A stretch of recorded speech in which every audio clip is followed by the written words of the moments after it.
8 अगस्त Monday. Monday हमेशा ही सिमरन के लिए हफ्ते का सबसे बिजी दिन रहता है, मगर बाकी लोगों की तरह सिमरन को मंडे से कोई नफरत नहीं थी। यहाँ तक कि उसे ये दिन खास पसंद था और वो उससे एक अलग ही तरीके से प्यार करती थी। सिमरन को बढ़ता हुआ काम और मीटिंग जो भी उसकी इस दिन पर होती थी वो बहुत पसंद थी। उसे अपनी कंपनियों के प्रॉफिट की अपडेट लेना पसंद था, जो कि उसे हर कंपनी के मैनेजमेंट टीम से हर मंडे मिल जाती थी। आज हालांकि वो अपना हमेशा का मंडे मॉर्निंग रूटीन फॉलो नहीं कर रही थी। आज उसने अपना मॉर्निंग स्केड्यूल कैंसिल करके अपने ऑपरेशंस डिपार्टमेंट के वीपी को वेलकम करने का सोचा था। मिस्टर रोशन कंपनी के साथ 20 सालों से भी ज्यादा से जुड़े हुए थे और वो सिमरन के पहले से इस कंपनी को चला रहे थे और उसे अच्छी तरह से जानते थे। उसकी नानी माँ के अलावा वो भी इकलौते ऐसे इंसान थे जिन्होंने सिमरन को उसकी कई सारी प्रोफेशनल डेवलपमेंट में हेल्प की थी। और तब सिमरन अपनी नानी माँ की सिर्फ एक सेक्रेटरी के तौर पर काम करती थी। मिस्टर रोशन एक बहुत ही मजाकिया लंबे से आदमी थे जो कि लगभग 50 साल की एज के थे। उनके पास एक एंटीक 1950 की कार थी जो कि वो अपने ऑटो एग्जीबिशन में शो ऑफ करना बहुत ज्यादा पसंद करते थे। उन्हें कॉफी कुछ खास पसंद नहीं थी और उन्हें हमेशा ही लेयर्स ऑफ कलर्स में ड्रेसअप होना बेहद पसंद था। उनका ये मानना था कि इस तरह के कलर पहनकर वो बहुत ज्यादा यंग दिखते हैं। आखिर उनके बारे में इतना सब कुछ कैसे पता था? ऐसा इसलिए था क्योंकि मिस्टर रोशन एक ऐसे आदमी थे जिनसे सिमरन की माँ को शादी करनी थी। उसकी नानी माँ ने तो ऐसे ही तय किया था। वो चाहती थी कि मिस्टर रोशन सिमरन की माँ के हस्बैंड बने क्योंकि वो एक बहुत ही स्मार्ट और चालाक आदमी थे और उनकी कंपनी को आगे बढ़ाने में उनका बहुत ज्यादा योगदान था। इसलिए वो चाहती थी कि आगे भी मिस्टर रोशन सिमरन की माँ के साथ साथ कंपनी की बागडोर भी अपने हाथ में ले ले। इसके अलावा मिस्टर रोशन एक बहुत ही गुड लुकिंग आदमी थे जिनकी नीली आंखें थी। इसके अलावा उनकी एक बहुत ज्यादा इन्फ्लुएंस रखने वाली इटालियन फैमिली थी। मिस्टर रोशन के पिता इंडियन थे लेकिन उनकी माँ इटालियन थी, इसीलिए उनमें इटालियन और इंडियन दोनों ही गुण कूट कूट कर भरे हुए थे। जब सिमरन की माँ को ये बात पता चली कि सिमरन की नानी चाहती हैं कि मिस्टर रोशन के साथ उनकी शादी हो जाए, तो उन्होंने तुरंत इस अरेंजमेंट को मना कर दिया क्योंकि वो अच्छी तरह जानती थी कि मिस्टर रोशन के संबंध किसी दूसरी औरत से थे और इसीलिए सिमरन की माँ वहां सिमरन की माँ वहां से अपना सब कुछ छोड़कर सिमरन की नानी का घर छोड़कर मिस्टर कपूर के पास आ गई थी। अंत में जब सिमरन की माँ लंदन से भागकर मुंबई आ गई तो मिस्टर रोशन ने अपनी चाइल्डहुड लवर के साथ शादी कर ली जो कि उनकी शादी के 5 साल बाद ही मर गई। अपनी वाइफ की डेथ के बाद मिस्टर रोशन ने सिमरन की नानी के साथ काम करने के बारे में सोचा और वो उनकी कंपनी में तब से ही काम कर रहे थे जब मिस्टर रोशन सिमरन से मिले। तब सिमरन उनके सामने पूरी तरह टूट गई और गिड़गिड़ा कर रोने लगी थी। मिस्टर रोशन तब सिमरन से माफी मांगना बंद ही नहीं कर रहे थे क्योंकि उन्हें कहीं ना कहीं लगता था कि सिमरन की माँ के घर से भाग जाने के पीछे उनकी गलती थी और इसके लिए कंपनसेट करने के लिए और अपनी इस गलती का खामियाजा भुगतने के तौर पर उन्होंने दोबारा कभी शादी नहीं की। अब जबकि सिमरन इन सब के बारे में सोचती है तो उसे ऐसा लगता है जैसे वो उस आदमी को समझ ही नहीं पाई। उसे लगता था कि हो ना हो मिस्टर रोशन सिमरन से जरूर कुछ ना कुछ छुपा रहे हैं। उसे लगता था कि हो ना हो मिस्टर उनकी नानी से भी कुछ छुपा रहे थे, मगर आज तक सिमरन इस बात का पता नहीं लगा पाई थी कि आखिर वो क्या चीज थी जिसे मिस्टर रोशन सबसे छुपा रहे थे। और इसी वजह से वो मुझसे रोशन के बारे में और ज्यादा जानने के लिए बहुत ज्यादा उत्सुक हो गई थी। उनके बारे में सबसे अच्छी बात ये थी कि अब वो उदयपुर आ रहे थे और उन्होंने अपनी पूरी लाइफ उस कंपनी को चलाने के लिए मानो दान दे दी थी। सिमरन को अच्छी तरह पता था कि वो उन पर ट्रस्ट कर सकती थी क्योंकि वो कंपनी से रिलेटेड किसी भी तरह की प्रॉब्लम को सॉल्व करने में बेहद माहिर थे। सिमरन को ये बात भी पता थी कि चाहे वो उससे कितनी भी बातें छुपा ले, लेकिन वो उससे कभी भी किसी तरह का कोई दुख नहीं पहुंचाएगी और ना ही किसी तरह का कोई नुकसान होने देंगे। अब जबकि सिमरन और मिस्टर रोशन दोनों ही उदयपुर में थे तो उसे लग रहा था कि ये एक परफेक्ट अपॉर्चुनिटी होगी जब वो जो कुछ भी उनके अतीत में हुआ था उसके बारे में जान सकती थी। सिमरन ने अपनी पूरी सुबह अपने एग्जिट इसके साथ मिस्टर रोशन को उदयपुर वेलकम करने की तैयारी करने में लगा दी थी। इस पॉइंट पर सिमरन को ऐसा लग रहा था मानो उसके कंधों का भार काफी कम हो गया था। अब जबकि वो यहाँ पर आ गए थे तो सिमरन शशांक के सामने अपनी परफॉर्मेंस के लिए कुछ वीडियोस और ट्यूटोरियल देख सकती थी। सिमरन को लगता था कि आखिरकार वो प्रैक्टिस ही होती है जिसकी वजह से इंसान परफेक्ट बनता है। लंच के बाद सिमरन और शिफाली दोनों एक बिजनेस मीटिंग के लिए उदयपुर के सबसे बड़े टी हाउस में चले गए। ये मीटिंग मिस्टर हसमुख की उस बिल्डिंग के बारे में थी जिसमें पार्टिसिपेट करने के लिए उन्होंने सिमरन से कल ही बात की थी। जिस मार्केट में घुसकर हसमुख करना चाहते थे वो एक बहुत ही डिफिकल्ट मार्केट था और खास करके फॉरेन कंपनीज के लिए। इसीलिए सिमरन चाहती थी कि वो पहले उस कंट्री में जाकर वहां पर एक एली बना ले। आज उसका प्लान था कि वो स्पेन की एक और कंस्ट्रक्शन कंपनी के साथ बात करेगी ताकि वो उसके साथ एक प्रोजेक्ट के लिए कोलैबोरेट करने के लिए नेगोशिएट करने के लिए तैयार हो जाए। एक नॉर्मल बिजनेसमैन के लिए ये एक फॉरेन कंपनी के लिए एक बहुत ही सिंपल सा मूव था क्योंकि वो इस तरह उस कंट्री में अपनी प्रेजेंस जमाना चाहते थे। हालांकि इस मीटिंग का मोटिव सिमरन के लिए कुछ और ही था। मिसेस वर्मा, मैं इस तरह की कोई मीटिंग एक्सपेक्ट नहीं कर रहा था। मिस्टर यूनै ने सिमरन की तरफ देखकर एक छोटी सी स्माइल के साथ कहा। इसके बाद वो उस अटेंडेंट की तरफ देखने लगा जो कि वहां पर उनके ऑर्डर लेने के लिए खड़ा हुआ था। हमेशा वो करना चाहिए जो अनएक्सपेक्टेड हो मिस्टर यूनै, सिमरन ने उनकी बात का जवाब देते हुए कहा। इस समय वो लोग एक बहुत ही शानदार टी हाउस में थे। उस जगह के सारे टी हाउस में से इनके पास ही वीआईपी रूम थे और इनके पास ही ऐसी कुछ टेबल्स थी जिनके बीच में काफी ज्यादा गैप था और इसी वजह से जो भी लोग वहां पर आते थे उन लोगों को बहुत अच्छी प्राइवेसी मिलती थी। हालांकि ये टी हाउस इस समय पूरी तरह बुक था, मगर मिस्टर यूनै और उस टी हाउस का मालिक एक अच्छी रिलेशनशिप शेयर करते थे, इसीलिए उन्होंने उनके लिए इस मीटिंग को जल्दी अरेंज करवा दिया था। आह, बिल्कुल सच कहा आपने। ऐसा कहते हुए मिस्टर यूनै थोड़ा सा हंसने लगे और उसके बाद उनके चेहरे पर एक सीरियस एक्सप्रेशन आ गया और वो आगे सिमरन से कहने लगे, मैंने आपकी सेक्रेटरी से सुना है कि आप नए स्काई हाइलाइट्स के ऊपर बिडिंग करना चाहती हैं। मिस्टर यूनै स्पेन के एक नामी कंपनी के सीईओ थे और सिमरन के मेल करने की वजह से और मिस्टर हसमुख से लगातार उनकी बात चलने की वजह से उदयपुर आकर सिमरन से एक बार मिलना चाहते थे। देखना चाहते थे कि आखिर ऐसी कौन सी कंपनी है जो उनकी कंपनी में इन्वेस्ट करने के लिए इतनी उत्सुक हो रही है। वो किसी काम से इंडिया आए हुए थे और इसी दौरान उन्होंने सिमरन से मिलने की भी सोची। इसीलिए उन्होंने यहाँ पर आने से पहले ही सिमरन से मिलने के लिए सारे अरेंजमेंट करवा लिए थे। इसके रिस्पॉन्स में सिमरन ने उन्हें छोटी सी स्माइल दी। मिस्टर यूनै एक 40 साल के आदमी थे। सिमरन की रिसर्च के अकॉर्डिंग मिस्टर यूनै एक बहुत ही चालाक बिजनेसमैन थे जो कि स्पेन की कंस्ट्रक्शन इंडस्ट्री में थे। सिमरन को ये बात अच्छी तरह पता थी कि वो सिमरन के जैसी बड़ी मछली को बिना किसी अच्छी डील के उस कंट्री में एंटर करने नहीं देंगे और ये एक ऐसी बात थी जिस पर सिमरन बहुत ज्यादा निर्भर करती थी।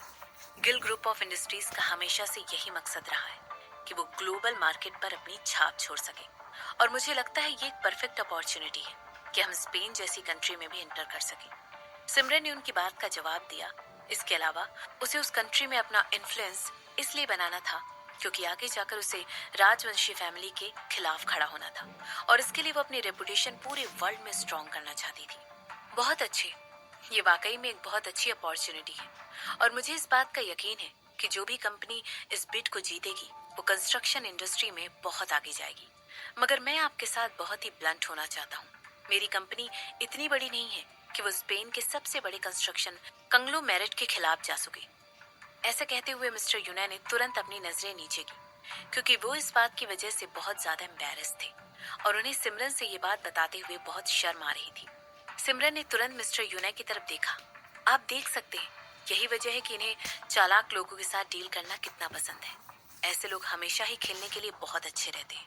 ऐसा कहते हुए सिमरन ने अपने सामने बैठे हुए आदमी को एक स्माइल दी और इसके बाद उसकी तरफ झुककर अपना हाथ बढ़ाते हुए उनसे कहने लगी, तो चलिए आपकी कंपनी को इतना बड़ा बनाते हैं कि वो उन बड़ी कंपनियों के अगेंस्ट फाइट कर सके। ऐसा कहते हुए सिमरन एक बड़ी मुस्कान के साथ मुस्कुराने लगी और उसकी आंखें बहुत छोटी हो गई लेकिन उनमें बेहद चमक भरी हुई थी और उसकी खूबसूरत स्माइल देखकर मिस्टर यूनै भी हैरान हो गए थे। इसके बाद सिमरन उनसे आगे कहने लगी, आपका क्या कहना है मिस्टर यूनै? क्या आप उस डील पर एक नजर डालना चाहते हैं जो मैंने उन दोनों के लिए पहले से तैयार करके रखी हुई है?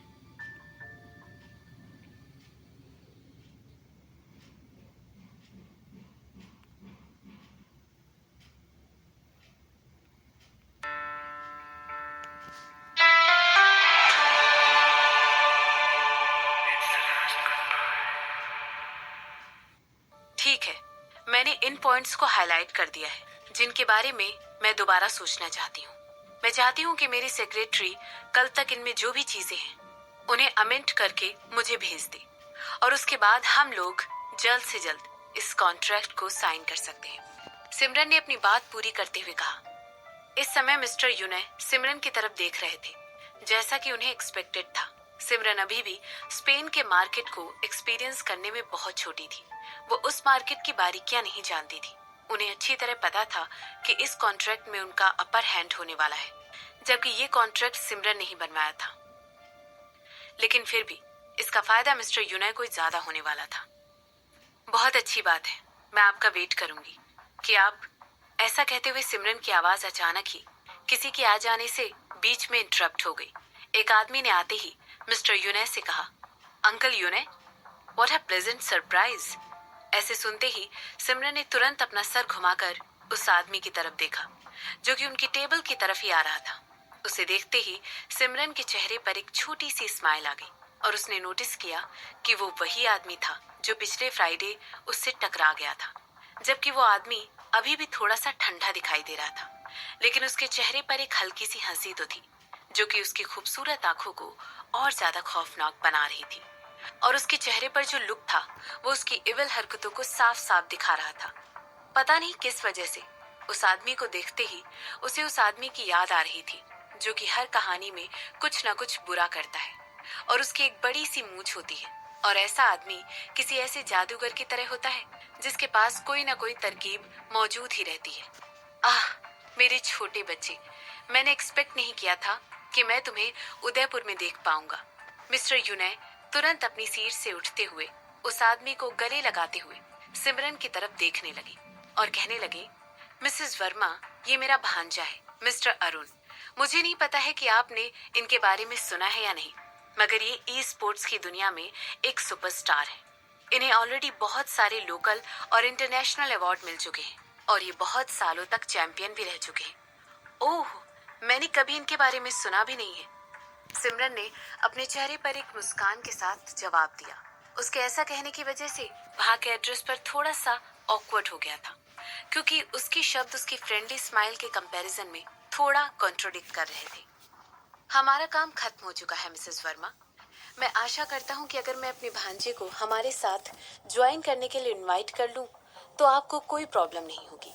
मैंने उसे महीनों से नहीं देखा है क्योंकि वो अपनी टूर्नामेंट खेलने में बिजी रहता है और ज्यादातर अब्रॉड में ही रहता है। मिस्टर यूने ने ऑकवर्डली स्माइल करते हुए कहा। एक्सीडेंट के इस आदमी से टकरा जाना एक बात थी, मगर एक हफ्ते से भी कम समय में 2 मीटिंग करना, क्या उन लोगों को ऐसा लगता है कि सिमरन बेवकूफ है?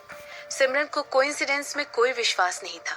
उसे हमेशा से लगता था कि लक हमेशा बनाया जाता है और किसी कोइंसिडेंट से नहीं होता है। तुम यहाँ पर रह सकती हो, अरुण ने कहा। उसके ऐसा कहते ही सिमरन ने अपनी आईब्रो उठा ली। इसके बाद वो अपने अंकल के बगल में सिमरन के ठीक सामने जाकर बैठ गया और कहने लगा, पिछली बार जब हम मिले थे तब बहुत ज्यादा मिसअंडरस्टैंडिंग हो गई थी। मैं चाहता हूँ कि इस अपॉर्चुनिटी का इस्तेमाल करते हुए तुम्हें पिछले सैटरडे टाइम पर किए गए कॉम्पनसेशन के लिए थैंक यू कर दूं। ऐसा सुनते ही सिमरन अरुण की तरफ देखने लगी। उस आदमी ने सिमरन से एक बार भी माफी नहीं मांगी, यहाँ तक कि उसने इसके अलावा इस बात पर ज्यादा जोर दिया कि उनकी मीटिंग मिसअंडरस्टैंडिंग से ज्यादा भरी हुई थी।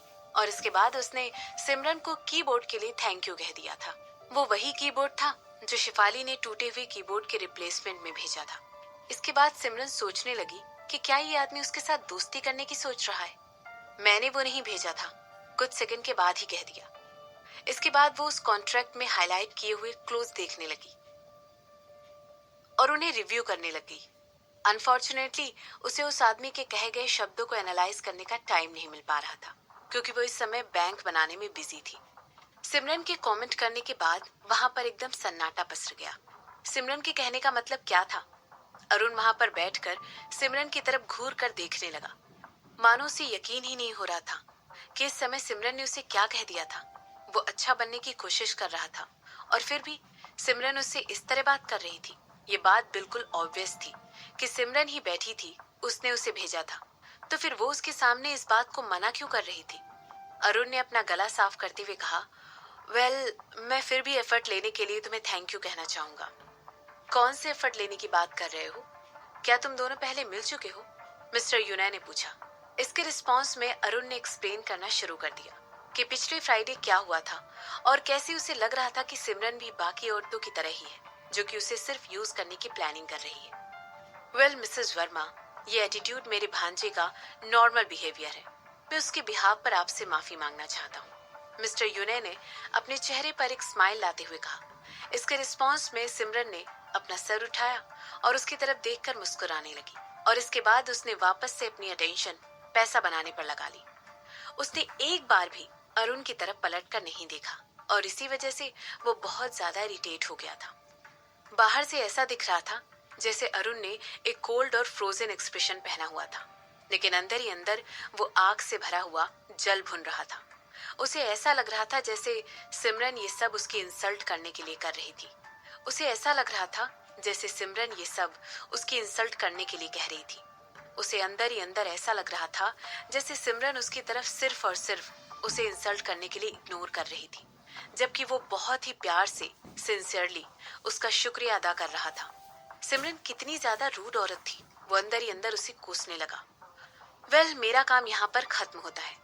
मैं आप दोनों जेंटलमैन को एक दूसरे के साथ छोड़कर जा रही हूँ। ऐसा कहते हुए सिमरन ने उन दोनों को एक पोलाइट स्माइल दी और इसके बाद अपनी सारी चीजें शेफाली के हाथ में थमाते हुए अपनी सीट से उठकर खड़ी हो गई। मिसेस वर्मा, अरुण ने जल्दी से उसे रोकने के लिए कहा। इसके बाद वो आगे कहने लगा, क्या मैं आपसे थोड़ी देर बात कर सकता हूँ? इस पर सिमरन ने तुरंत कहा, नहीं। कुछ सोचते हुए अरुण अपने दांत पीसने लगा। सिमरन से पहले वो किसी ऐसी औरतों से नहीं मिला था जिसने उससे इस तरह बात की हो, और सिमरन से मिलने से पहले उसे अपनी पूरी लाइफ में कभी भी पता नहीं था कि औरतें ऐसी भी होती हैं। उसे ऐसा लग रहा था कि उसे अपना ये तरीका छोड़ देना चाहिए, लेकिन उसका बहुत बड़ा ईगो उसे ये इंसल्ट ठीक तरीके से लेने नहीं दे रहा था। भला एक औरत उसके सामने इतने रूड तरीके से कैसे बात कर सकती थी, और वो भी इतने बुरे तरीके से? वह, क्योंकि तुमने मुझसे प्राइवेट में बात करने के लिए मना कर दिया है, इसीलिए मैं जो कुछ भी कहना चाहता था वही कह देता हूँ। क्या तुम मेरे साथ एक कॉफी पीना चाहोगी? अरुण ने सिमरन से डायरेक्टली पूछा, और ऐसा करते हुए वो खुद भी बहुत ज्यादा सरप्राइज हो गया था। वो सिमरन से कभी भी इस तरह कॉफी के बहाने बाहर चलने के लिए नहीं पूछना चाहता था। असल में इस समय सिमरन को कुछ देर के लिए गला घुटकर मार देना चाहता था, मगर जो कुछ भी वो सोच रहा था उसमें उसके शब्दों ने उसका साथ नहीं दिया था। और अगर सच कहा जाए तो ये पहली बार था जब वो किसी औरत से कॉफी पीने के लिए पूछ रहा था। इसीलिए इस बात को सुनकर उसके अंकल भी बहुत ज्यादा सरप्राइज हो गए थे। नहीं, सिमरन ने जवाब दिया, और ऐसा कहते हुए उसकी तरफ अपनी पीठ करके खड़ी हो गई। तुरंत ही ऐसा सुनने के बाद अरुण का चेहरा एम्बेरसमेंट में लाल हो गया था। उसने मना कर दिया था। सिमरन ने उसकी रिक्वेस्ट को मना कर दिया था।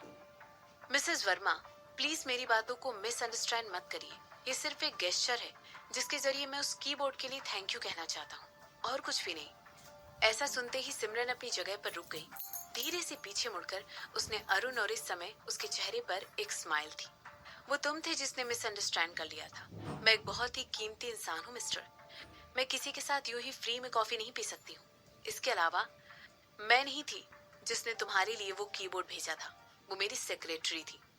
ऐसा कहने के बाद सिमरन ने अपना सर दूसरी तरफ घुमा लिया और शिफाली की तरफ देखने लगी। इसके बाद उसने शिफाली से पूछा, क्या तुम इसके साथ जाकर कॉफी पियोगी? ऐसा देखते ही शिफाली ने तुरंत एक आईब्रो उठाई और उसकी आंखों में शर्म साफ दिखाई दे रही। ऑफ कोर्स नहीं, अपने चेहरे पर एक कठोर एक्सप्रेशन के साथ शिफाली ने जवाब दिया।